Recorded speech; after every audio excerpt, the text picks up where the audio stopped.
আপনাদের সামনে খুবই মূল্যবান একটি তথ্য তুলে ধরবো। এখানে যে পাতা দেখতে পাচ্ছেন, এই পাতা থেকে গাছ, এবং এই গাছটা এখানে কতদিন থাকবে সেটা তুলে ধরার চেষ্টা করব। আর এই পাশে গাছটা বড় হওয়ার পরে এখানে আনা হয়েছে, এখানেও আরও কতদিন থাকবে সেটাও আমরা একটু জানবো দাদার কাছ থেকে। দাদা, কতদিন থাকবে এই পাতাটা?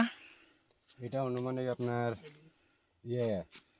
2 বছর এইখানে এখানে 2 মানে বছর। সুপ্রিয় দর্শক শুনলেন, এইভাবে এই পাতাটা এখানে 2 বছর থাকবে। আচ্ছা, 2 বছর পরে 2 বছর পরে তার এটা মানে লাগানো হবে। 2 বছর পরে 2 বছর পরে এইখানে আনা হবে। এখানে না, এটা তো তো আমরা এখান থেকে এই চারাটা এইখানে আনা হবে। এইভাবে এই নার্সারিতে কয় বছর রাখা হয়? মনে করেন এটা বছর বা 2 বছরের পরে এটা মনে করেন আপনার ওই যে যেটা লাগানো হয় প্লান্টেশন করা হয়। এগুলা অর্থাৎ তারপর আবার নতুন ভাবে করা হয় যে এইভাবে এইভাবে এইভাবে লাগানো হয়। মানে অর্থাৎ একটা গাছের তলে 5 বছর চলে যায়, নার্সারি থেকে শুরু করে বপন পর্যন্ত 5 বছর চলে যায়। তো সুপ্রিয় দর্শক, আর এই পাতাটা যদি একটু কাছে আসেন, কোন ঢাল থেকে যদি লাগায় একটু যদি বলেন।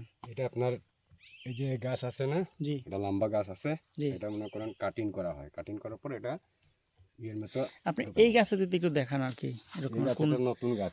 এইখানে একটা একটা ঢাল ধরে যে এরকম মনে করেন এই যে এখান থেকে এটা কাটা হবে, জি, তারপরে এখান থেকে এখানে কাটা হবে, তারপর এটা রোপণ হবে। খালি পাতাটা নেবে। খালি এক পাতা থাকবে জি, এখান থেকে, বুঝতে পারছি। আর কিছু না। তো সুপ্রিয় দর্শক শুনলেন, একটি পাতা থেকে একটি গাছের জন্ম, এরকমেরই তো। আর এই বিশাল এক নার্সারি দেখুন, এইখান থেকেই সারা বাংলাদেশে না সর্বোচ্চ দেশে মানে এই চারা আপনার ওনারা বিক্রিও করে, আবার নিজেরা চাষও করে, এবং এই চা পাতা থেকে আমরা একসময় চা পান করব।